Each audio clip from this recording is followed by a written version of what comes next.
Hi, I'm Lucy Wiegersma. I'm one of the country's leading event riders and producers of young horses.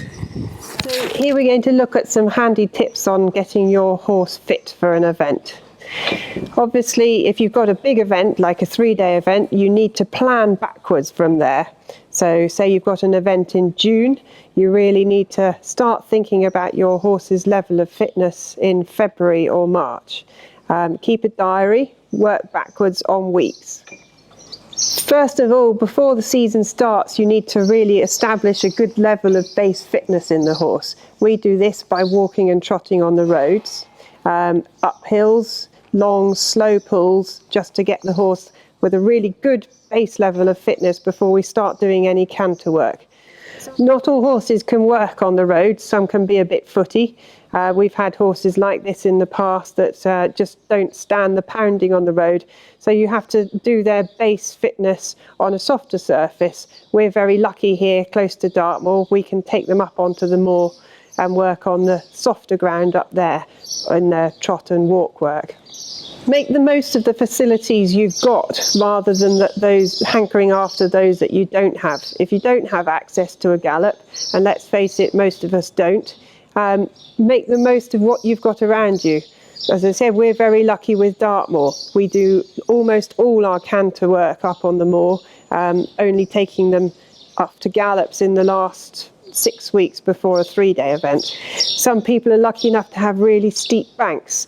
Walking up and down banks is amazing for achieving a really good base level of fitness in horses. Really gets the cardiovascular system working extremely hard and also gives them really good muscle fitness as well.